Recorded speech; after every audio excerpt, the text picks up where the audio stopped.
우리 하나님의 말씀 보도록 하겠습니다. 하나님의 말씀은 누가복음 4장 5절에서 8절 말씀입니다. 누가복음 4장 5절에서 8절까지의 말씀입니다. 누가복음 4장 5절에서 8절까지 말씀.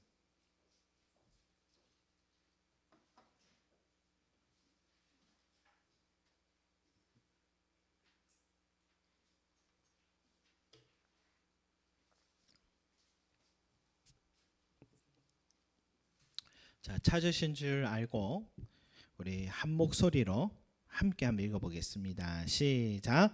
마귀가 또 예수를 이끌고 올라가서 순식간에 천하 만국을 보이며 이르되 이 모든 권위와 그 영광을 내가 내게 주리라. 이것은 내게 넘겨준 것이므로 내가 원하는 자에게 주노라. 그러므로 내가 만일 내게 절하면 다 내 것이 되리라. 예수께서 대답하여 이르시되 기록된 바 주 너의 하나님께 경배하고 다만 그를 섬기라 하였느니라. 아멘.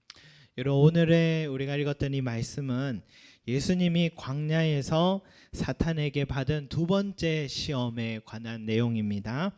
높은 산으로 예수님을 데리고 가더니 갑자기 컴퓨터 그래픽처럼 온 세상 나라들을 다 펼쳐 보여주면서 자신에게 오늘 이 모든 세상은 다 내 것인데 오늘 나에게 네가 한 번만 절을 하면 나는 너에게 이 모든 세상의 모든 권세, 모든 부귀영화를 너에게 다 주겠다라고 유혹을 하는 두 번째 유혹의 장면이다 볼 수 있습니다. 물론 우리가 알다시피 예수님은 이 유혹을 거뜬히 이겨내셨습니다. 그러나 여러분, 예수님이 거뜬히 이겨내셨다 해서 이 유혹이 쉬운 유혹이다 생각하면은 오해다 할 수 있죠. 여러분, 이 두 번째 유혹이 얼마나 강렬한 유혹인지 또 얼마나 위험한 유혹인지 우리는 성경의 말씀을 통해서 알 수 있습니다. 저도 매일마다 이 성경에 우리 읽는 말씀을 통해서 따라가며 저도 읽고 있는데 읽으면서 참 감사한 것은 때로는 설교의 주제에 참 어떤 예가 좋은 예가 될 수 있을까, 성경의 예가 될 수 있을까 하는데 이번 주에도 읽는 말씀 속에서 오늘 이 적합한 예를 한 사람을 발견하게 되었습니다. 바로 민수기 22장에 나오는 발람 선지자에 관한 이야기인데요. 그 사람이 이 유혹의 위험이 얼마나 큰지를 자기의 삶으로 몸소 보여줬던 바로 그 한 마음이라 할 수 있습니다. 이런 내용이 있어요. 민수기 22장에 보면은 이스라엘 백성들이 한 40여 년 동안 광야 생활을 이제 마칠 때에 이제 마지막 관문이라고 할 수 있는 이제 이 모압 땅만 잘 지나가게 되면은 이제는 끝나는, 그리고 가나안 땅 입성하게 되는 바로 그런 상황이 되었습니다. 그래서 모압 왕 발락 왕은 발락 왕은 두려웠습니다. 왜냐하면 자기 주변에 있던 그 바산 왕 옥, 그리고 아모리 왕 시온, 이들이 다스리는 왕국이 보통 왕국이 아닌데 강력한 그 무기를 갖고 있는 그런 나라들인데도 이스라엘 백성이 지나가기만 해도 다 초토화돼 버리는 모습을 보면서 이제 우리 모압 왕국도 이렇게 무너지는 것은 시간 문제겠구나 하는 마음에 이 모압 왕 발락 왕은 두려웠습니다. 그래서 동맹국이었던 미디안 왕국과 함께 의견을 나누기 시작했습니다. 그 의견의 결과 유프라테스 상류 지역 부돌이라는 지역에 살고 있는 발람이라는 선지자를 데려오면 그 선지자가 얼마나 용한 선지자인지, 그가 하나님께 기도하면 그가 축복하는 사람은 잘 되고 그가 저주하는 사람이나 나라는 망한다는 것을 알아서 이 사람을 데려오면, 이 사람을 통해 저주의 기도를 하게 하면 우리가 이스라엘을 이길 수 있고 승산이 있다라고 그렇게 생각한 것입니다. 그래서 모압과 미디안 장로들을 대표를 몇몇 뽑아서 이 발람 선지자에게 사람들을 보냅니다. 그것도 복채를 들고 돈을 들고 가서 그 사람을 잘 유혹해서 다 잘 설득해서 데리고 오라라는 겁니다. 그리고 발락 왕의 뜻을 잘 전해달라는 겁니다. 그래서 발람 선지자는 그 뜻을 전달받고 어떻게 될지 몰라서 하나님께 기도드리기로 했습니다. 하나님은 발람 선지자에게 이렇게 분명히 말씀하십니다. 너는 그들과 함께 가지도 말고 그 백성을 저주하지도 마라. 왜냐하면 그들은 복을 받은 자들이기 때문이다 라고 민수기 22장 21절에 말씀이 나오고 있습니다. 그래서 발람 선지자가 찾아온 장로들에게 단호하게 거절을 했습니다. 그래서 장로들은 다시 왕에게 돌아가 보고를 하고 왕은 포기하지 않았습니다. 더 높은 고관들을 보내어서 이렇게 전하라고 합니다. 우리 한번 말씀 한번 찾아볼까요? 민수기 22장 17절 말씀. 민수기 22장 17절 말씀입니다. 민수기 22장 17절 말씀입니다.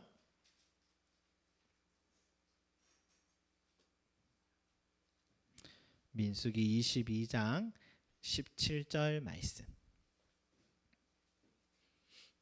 민수기 22장 17절 말씀 한번 찾아봅시다.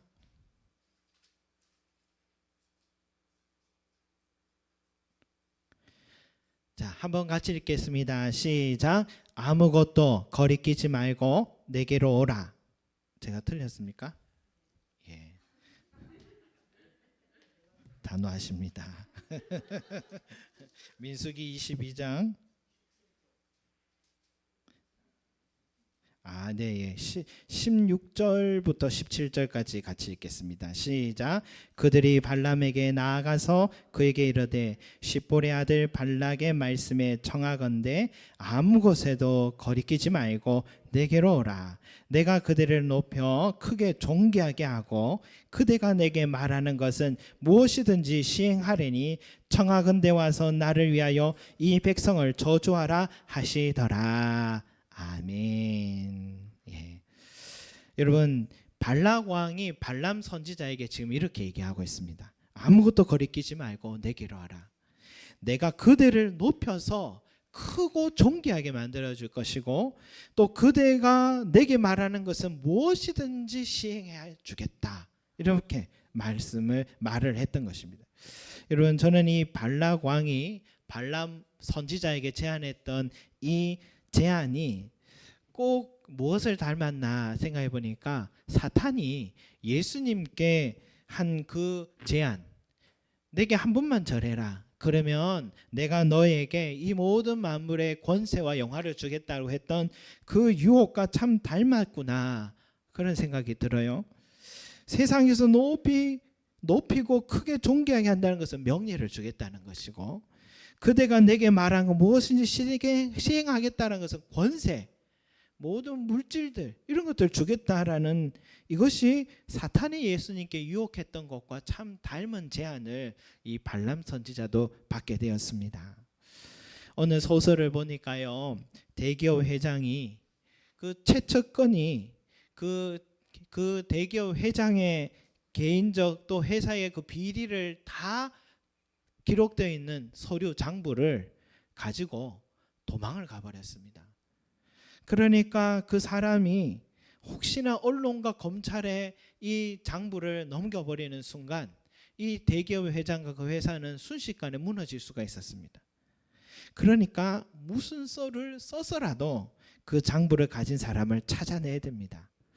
그래서 그 사람의 제일 좋은 방법은 가까운 사람들을 이제 접촉하기 시작하는 겁니다. 그의 가족, 친인척, 고등학교 동창까지 그리고 모든 언론사들, 기자들에게 이미 다 입막음을 했고 그 중에도 아직도 끝까지 고집 피우고 있는 기자가 있으면 그에게는 상당한 제안을 합니다. 많은 돈을 주겠다 제안을 합니다. 그 돈이 한 20억 정도의 돈을 제안을 계속 하더라고요. 빠듯한 생활하는 주부의 마음도 흔들립니다. 또 개인 사업이 어려워 힘들어하는 사람에게 갑자기 20억을 주겠다니까 흔들립니다. 유학으로 고생하고 박사학위를 따서 한국에 왔는데 시간 강사를 하고 있는 이 사람에게도 이 제안은 너무나도 달콤한 제안이었습니다. 여러분, 내게 간절했던 것을 주겠다는데 그것도 그 사람의 위치만 알려줘도 설득만 한다면 내게 평생 먹고 살 돈을 주겠다는데 흔들리지 않을 사람이 여러분 어디 있겠습니까?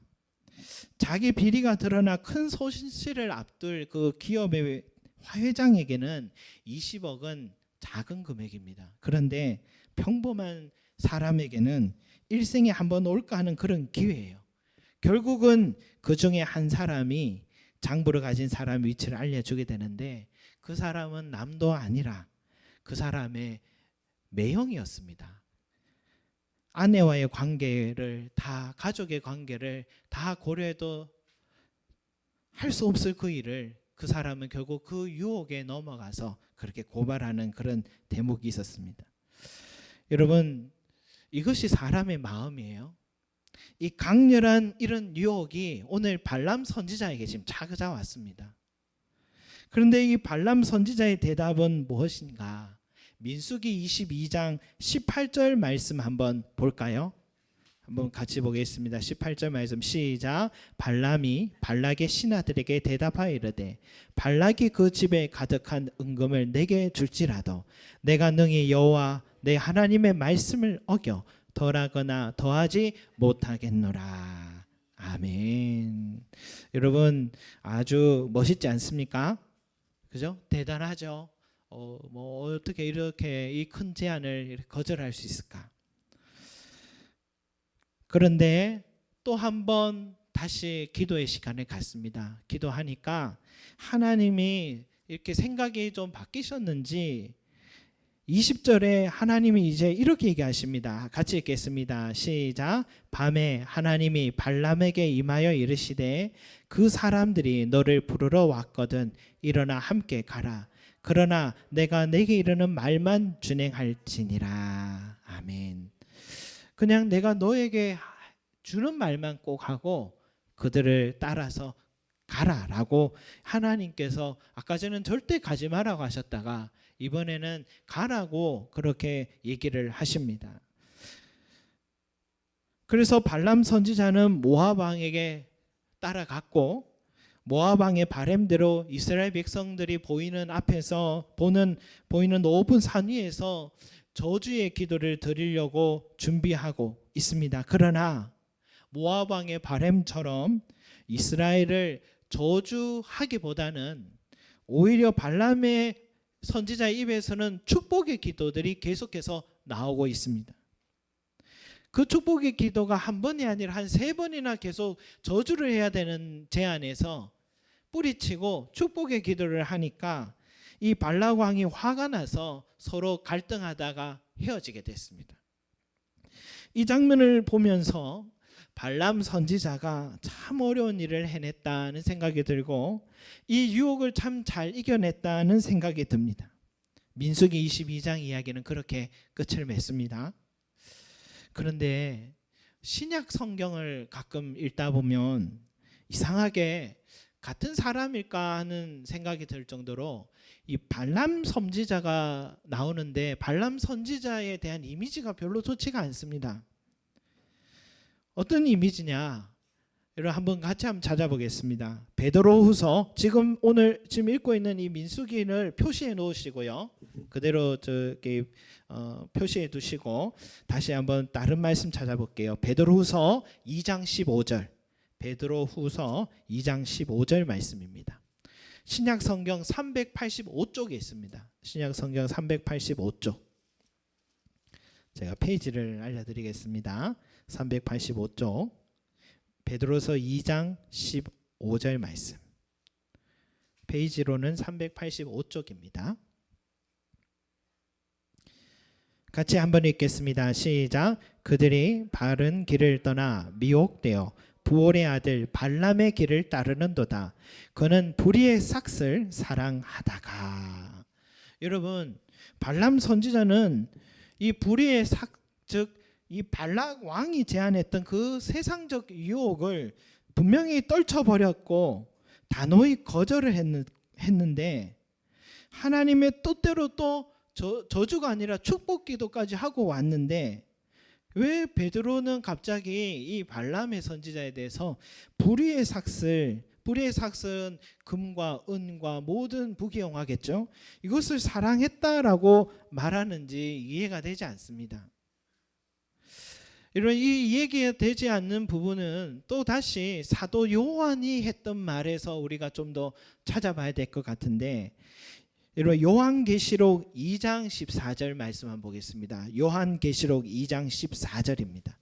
신약성경 400쪽이 있습니다. 400쪽 보시면 됩니다. 신약성경 400페이지 보시면 됩니다. 이 400쪽에 보면 2장 14절, 요한계시록 2장 14절. 자, 2장 14절입니다. 한번 같이 읽겠습니다. 시작. 그러나 내게 두어 가지 책망할 것이 있나니 거기 내게 발람의 교훈을 지키는 자들이 있도다. 잠시만요. 여기까지.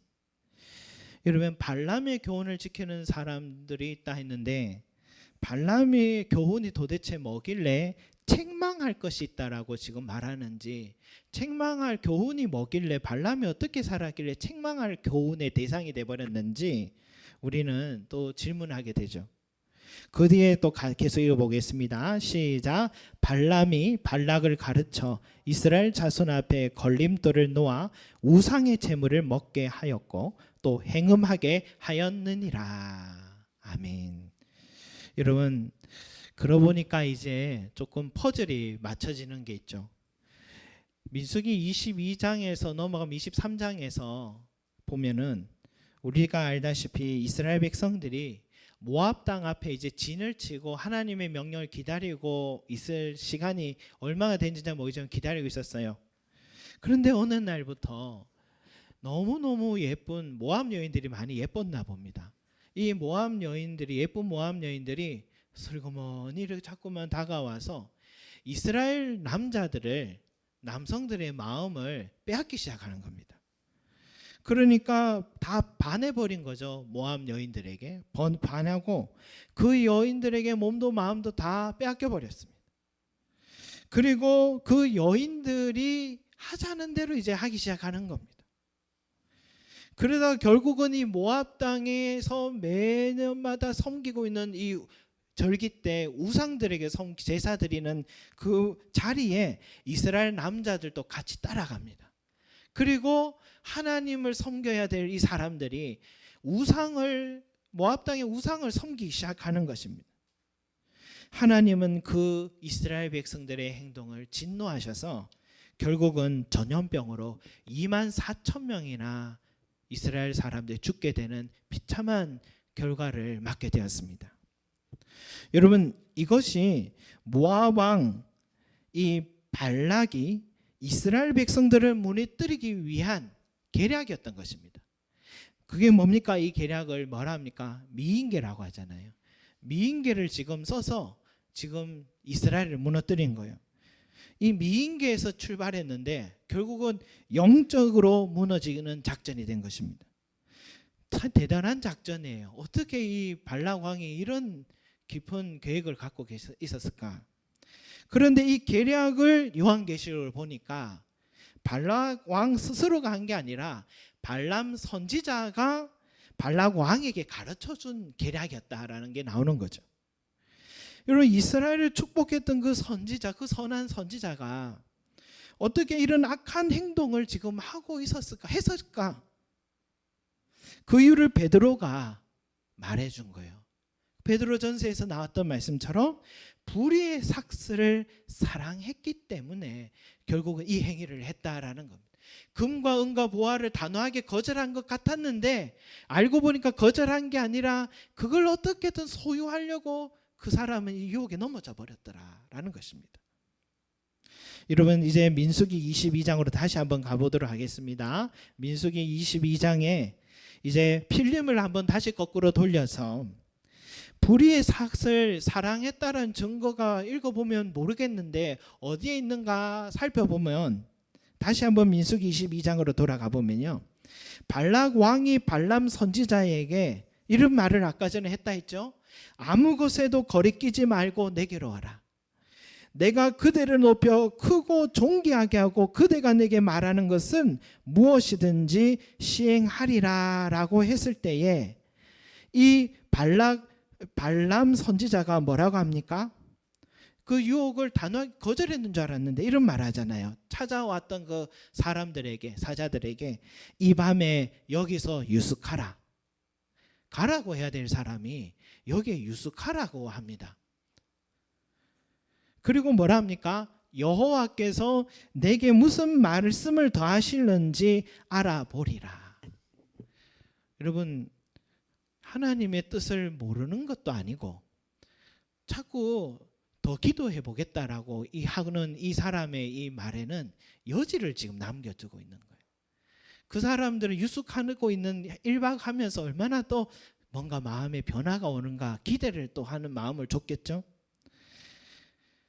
겉보기에는 더 깊은 하나님 뜻을 듣고 싶어서 이런 말 하는 것 같지만 실은 절대로 그들을 따라가지 말라는 하나님의 뜻을 알고 있으면서도 그는 모압 왕의 제안에 명예와 부귀영화를 마음에 흔들렸던 것입니다. 그래서 여호와께서 내게 무슨 말씀을 더하실지 알아보리라 라는 말은 더하실 것을 기다린다라는 것은 하나님의 더 깊은 뜻을 알고 싶다는 게 아니라 내 뜻을 하나님께 관찰시키고 싶다 이런 뜻이 여기 들어있는 것입니다. 하나님이 좀 내 뜻대로 하나님이 좀 바꿔줬으면 좋겠다 이런 바람이 여기 좀 더 기도하겠다 이런 뜻이었던 것입니다. 여러분 혹시 우리의 기도도 이런 기도가 아닌지 한번 돌아봐야 될 것 같습니다. 혹시 나도 내가 기도할 때에 하나님의 뜻을 듣고자 하는 게 아니라 내 뜻을 자꾸 관철시키고자 하고 하나님이 바꿔줬으면 하는 것. 그래서 이해가 됩니다. 왜 하나님이 가지 마라 했던 분께서 갑자기 일어나 가라고 얘기하셨는가? 더 무서운 것은 여러분 하나님은 자기의 뜻을 분명히 경고해주고 가르쳐줬음에도 불구하고 멈추지 않고 계속 자기 뜻으로 계획하고 나가려고 하는 그 사람을 그대로 내버려 두신다라는 것을 보게 됩니다. 하나님의 뜻은 바뀐 게 없습니다. 그걸 또 어떻게 할 수 있냐면은 분명히 가라고 하셨던 하나님이 나귀를 타고 발람 선지자가 가려고 하는데 갑자기 하나님의 천사가 칼을 들고 그 길을 막아서고 있었던 거예요. 저는 늘 이 부분을 보면서 의아했어요. 가라고 하신 분이 왜 같이 못하게 막으신가? 하나님 명령을 안 듣는 천사인가? 뭐 이런 생각을 했는데 그것은 하나님의 뜻은 바뀌지 않았다는 겁니다. 그 자리 가면 안 된다는 것이었습니다. 그런데 발람 선지자가 가려고 하는 거예요. 그런데 나귀는 그 천사가 보였어요. 동물도 보고 있는 그 천사가 하나님의 뜻이 이 돈에 눈 멀어버린 이 사람의 눈에는 보이지 않았던 것입니다. 탐욕에 눈먼 사람에게는 보이지 않아서 계속해서 전진하려고 하는데 그 길이 죽음의 길이었다는 것을 이 사람 모르고 동물은 알고 있었던 것이죠. 하나님은 발람 선지자를 막지 않으시고 결국은 내버려 두셨던 것입니다. 그리고 하나님의 백성들을 축복하기는 했지만 결국 세상의 권세와 영화를 얻기 위해서 뒤로는 모압 왕 발락에게 악한 계략을 가르쳐줘서 하나님에게 대적하는 자리에 서게 되는 불의의 삭을 선택하게 되는 어리석은 선택을 한 것입니다. 여러분 이 선택을 하고 이 걸음을 계속 걸어간 발람 선지자의 최후는 어떻게 되는지 아십니까? 민수기 31장 한번 보겠습니다. 31장 조금만 더 넘어가 보겠습니다. 31장 8절 말씀. 계속해서 그것을 선택하고 걸어갔던 이 발람 선지자의 최후 민수기 31장 8절 말씀 같이 읽겠습니다. 시작. 그 죽인 자 외에 미디안의 5 왕을 죽였으니 미디안의 왕들은 에이와 레겜과 스루와 후르와 레바이며 또 부올의 아들 발람을 칼로 죽였더라. 아멘. 여러분, 발람 선지자는 세상의 부귀영화를 선택했고, 그리고 미디안이라는 큰 군사, 이 왕들이 5명이나 있는 것 보면 안정된 동맹의 이 속에 자기가 숨어 있으면 안전하리라 생각했는데, 결국 그도 미디안군이 죽을 때 같이 죽게 되는 비참한 결과에 이르게 된 것입니다. 여러분, 발람 선지자가 처음 하나님의 뜻을 알았잖아요.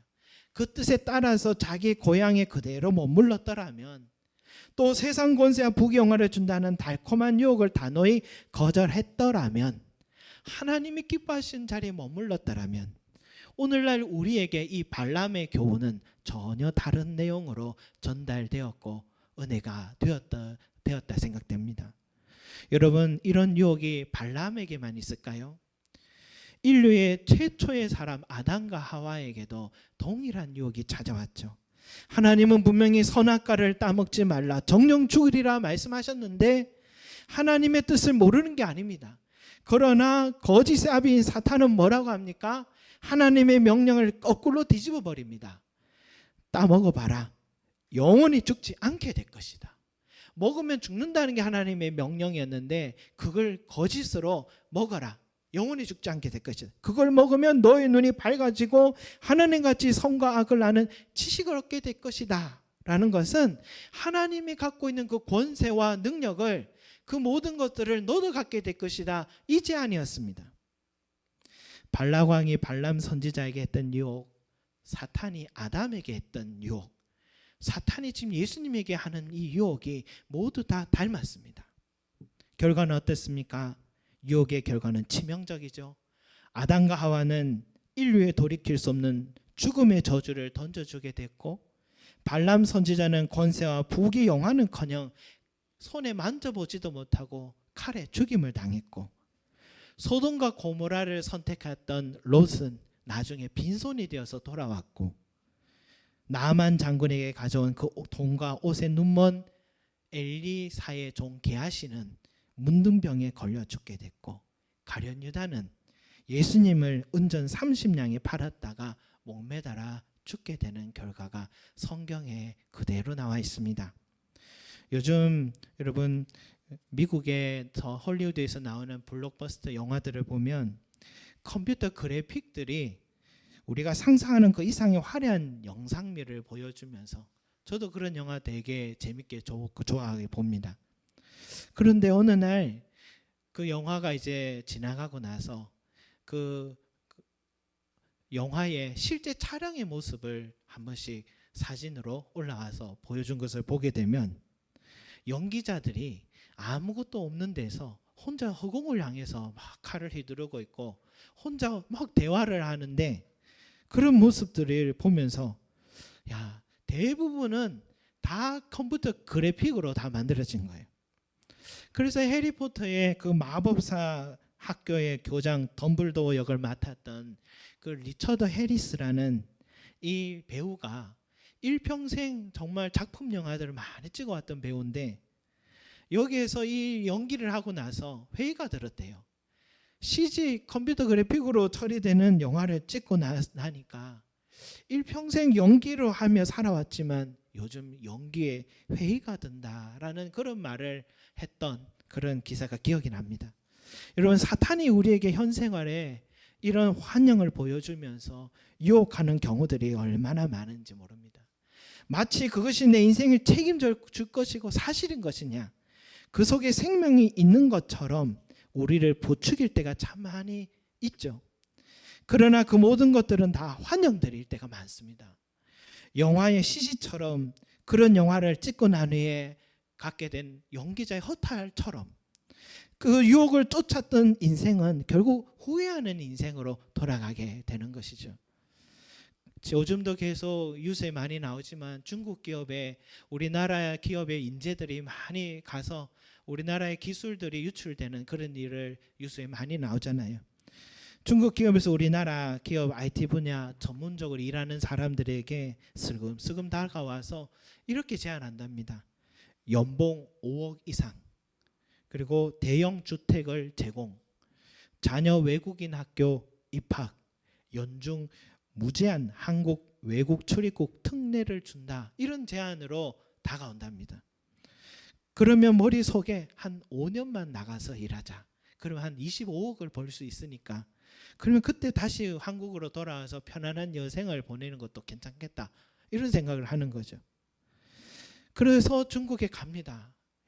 다 하고 아이들과 함께 가족이 다 여행 가는데, 이사를 가는데, 그런데 중국 기업이요, 계약서 서류는 휴지 조각에 불과하게 여기고, 어떤 모함을 해서라도 한 6개월에서 한 1년 정도 안에 그 사람이 가지고 있는 모든 기술과 정보를 다 빼낸 후에 쫓아내려고 한답니다. 그리고 쫓아내서 결국 다시 한국으로 돌아오면 한국에서는 매국노가 되어 있고 어느 곳도 설 자리 없는 낙동강 오리알이 돼버린 신세들이 참 많다는 것이죠. 성도 여러분, 하나님과 소통하던 발람 선지자도 탐욕에 눈이 멀게 되니까 몇 번의 경고가 있었음에도 불구하고 파멸의 길을 걸어갔다면, 예수님까지도 사탄이 탐욕으로 찾아 넘어뜨리려고 했던 것을 보면, 이것은 저와 여러분들에도 항상 도사리고 있는 유혹이고, 우리 주변에도 많은 사람들이 유혹에 넘어지고 있다는 것을 우리는 알 수 있습니다. 그러나 여러분, 이 유혹을 이길 수 있는 길이 없는 것은 아닙니다. 이 강렬한 유혹에서 우리가 넘어지지 않는 길이 있습니다. 그것이 오늘 예수님이 우리에게 또 보여주셨던 모범의 답이 들어있습니다. 그게 뭐냐? 주 너의 하나님께 경배하고 다만 그를 섬기라. 주 너의 하나님께 경배하고 다만 그를 섬기라. 여기에 이 치명적 유혹을 이길 수 있는 답이, 진리와 길이 들어있고 생명이 들어있는 것입니다. 여러분, 생명의 안전이 어디에 있느냐? 눈에 보여져 있는 화려한 거기에 있는 것이 아니라, 진정한 내 삶의 안전과 생명은 우리 하나님께 있음을 믿으시 바랍니다. 요즘 코로나로 인해서 우리 주변에 안전한 곳이 없다라는 것을 더 실감하는 우리 생활입니다.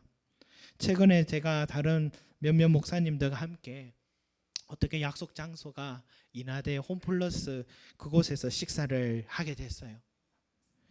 차는 그 식사를 하고 나와서 이제 차는 근처에 좀 분위기 있는 데 가서, 마트에서 식사했으니까 나가서 좀 분위기 내서 차를 마시자 해서 이렇게 걸어 나와서 주변을 찾아보는데 정면에 커다란 빌딩이 있는 거예요. 그래서 저기에 가면, 요즘 빌딩에 카페 없는 데가 어디 있습니까? 그래서 새 빌딩에 좋은 카페가 있겠다 해서 이제 신호등을 앞두고 이제 건너가자 하고 다 신호등 앞에 서서 이렇게 빌딩을 보고 있는데, 카페가 있긴 있는데 스터디 카페가 있고 키즈 카페가 있고 우리가 찾는 그 커피를 마실 카페가 보이지가 않는 거예요.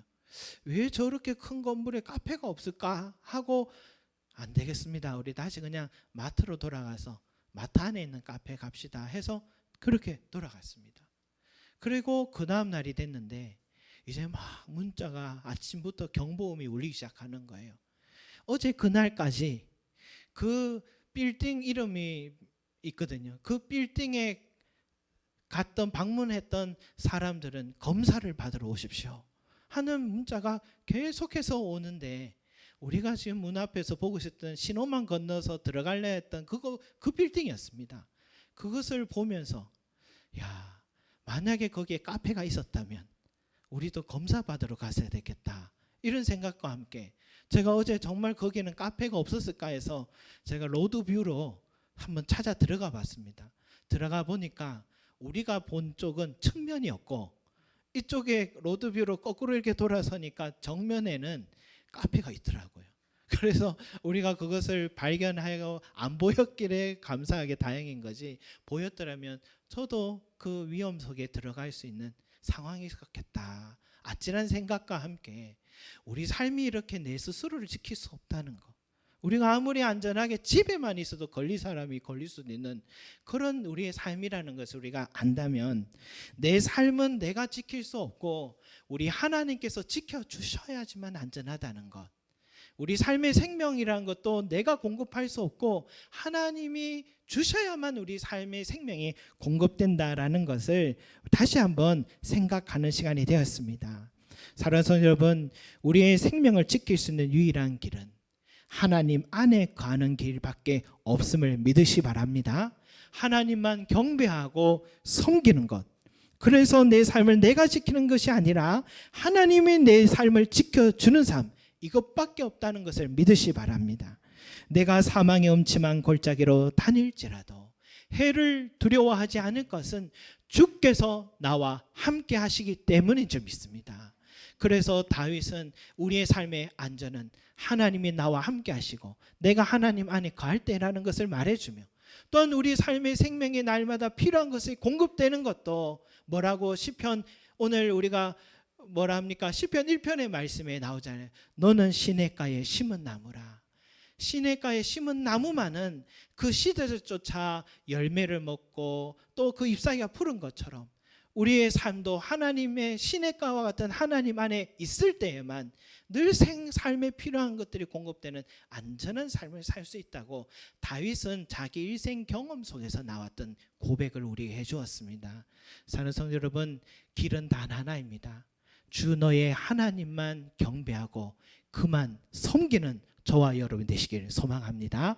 기도드리겠습니다. 사랑과 은혜가 많으신 우리 아버지 하나님, 이 시대에 우리의 삶을 우리 스스로 지킬 수 없고 우리 삶에 끊임없이 우리를 넘어뜨리고자 하는 위험한 유혹들이 도사리고 있습니다.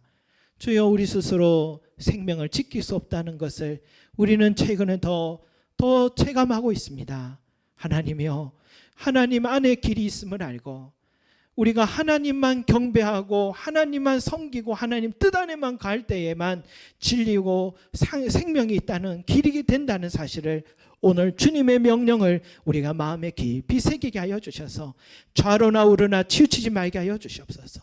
이 말씀을 주여로 묵상하는 자 되게 하여 주시고 말씀대로 살아가는 저희들이 되게 하여 주셔서 우리 성도들의 삶에 모두 다 안전을 누리게 하여 주시고 우리 삶의 생명의 모든 필요한 것들을 공급받고 누리는 우리 귀한 성도들이 될 수 있게 은혜 더하여 주시옵소서. 감사드리며 예수 그리스도 이름으로 기도드립니다.